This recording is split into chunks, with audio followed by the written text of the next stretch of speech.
Hello, YouTube. I'm Vince White. I'm an employment attorney, and on this channel, we answer publicly posted questions from YouTube users, getting folks the answers they need from an employment attorney. We have a question here from Lauren Real 6398. And Lauren asks us, "Hi Vince, I currently have a case being investigated by the Equal Employment Opportunity Commission. I can ask for the right to sue letter at any time. Should I just get the right to sue letter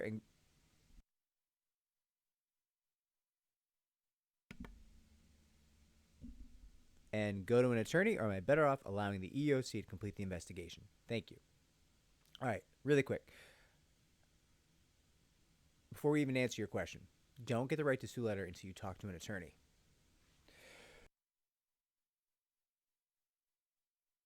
Specifically, until you line up an attorney to handle your case for federal litigation, because you only get 90 days once you receive that right to sue letter to get filed in federal court, and that can be very tight to hire an attorney and get the case filed in federal court. Attorneys can do it. That's not the issue. Finding the attorney you want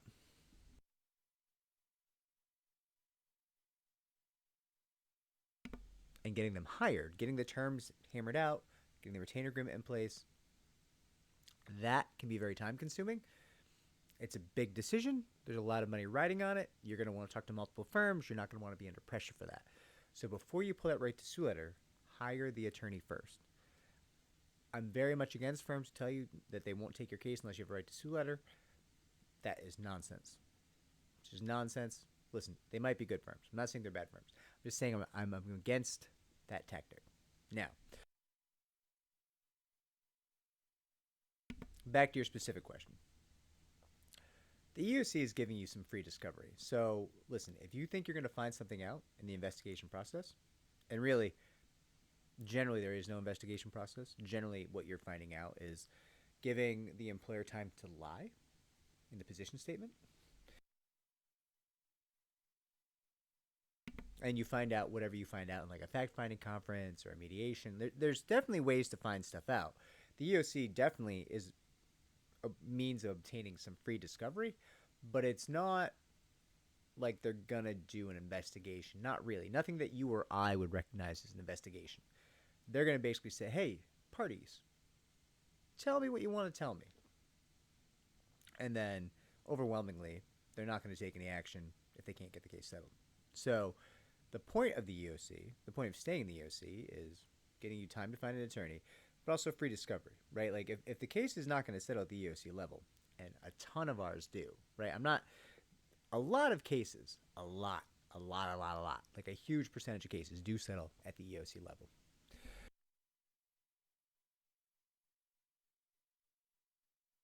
But if you know that your case is not going to settle, maybe because you want too much, your demand's up here, and the employer's down here, like, that's fine. Then the questions become kind of logistical. Can you hire the attorney in time? Do you have enough time to hire the attorney?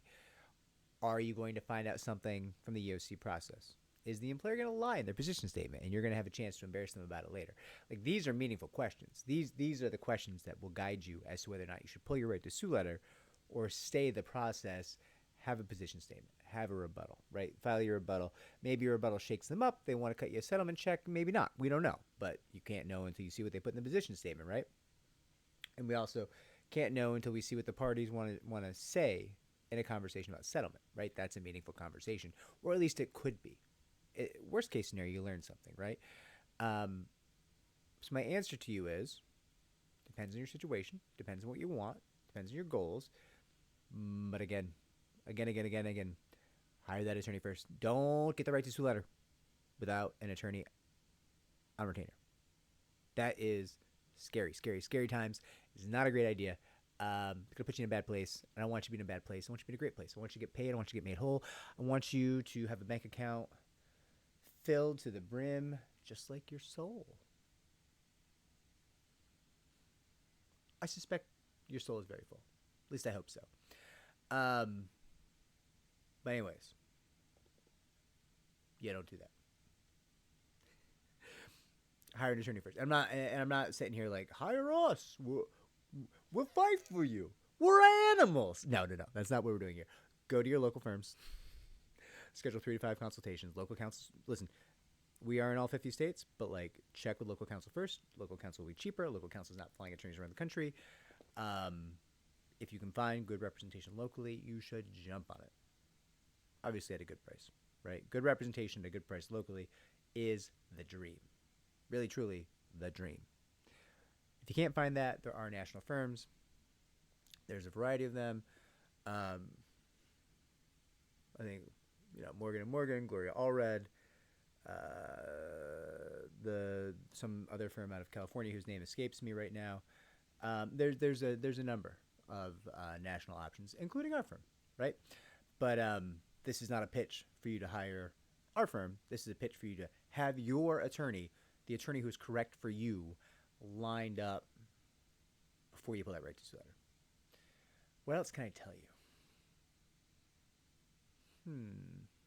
Oh, it can be very unpredictable how fast you get the right to sue letter. Like, I have filed for a right to sue letter and had to fight with the EEOC for months to get it. I've also filed for a right to sue letter and received it like 72 hours later. So, like, don't think that you can just say, oh, yeah, I'll pull the right to sue letter, but it's the government and they're going to take months. Yeah, maybe. But the EEOC, like, it's very driven by individuals.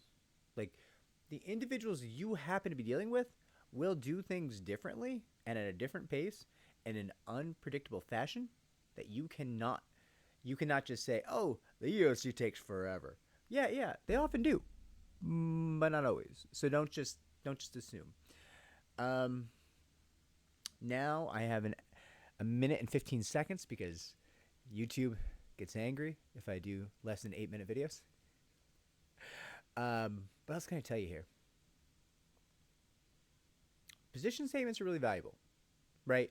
Especially when the employer lies. That's a big time bonus because you get to beat them up on that later. Come deposition time, it's pretty good. It's fertile ground for your employer to be like, hey, yeah, were you involved in the position statement drafting? Yeah, you gave these answers. So why did you say this? Because that's not true, right? So why'd you lie? Are you a liar? Is that why you lied? Are you a lying liar or just a normal liar? Right? Like, and obviously I'm being facetious here, but like there's some level of the ability to beat them up on that. It can ruffle feathers. It can get certain witnesses to get a little unhinged, come off the rails, say some wild things. And, sometimes they repeat it. I didn't say that. I wouldn't say, I don't know who said that, but everybody knows that's not true. Cool. Yeah. So what? The attorney made it up. What are we saying? Like, what, and you get some wild responses. And now I have tap danced enough that we are at 8 minutes. So I will say to you, like, subscribe, comment down below if this channel was helpful in some way. If it wasn't, don't. Give me the thumbs down, right? Like, if I wasn't helping you, if this is not useful, thumbs me down. Give me the thumbs down. Like, subscribe, comment down below. Take care.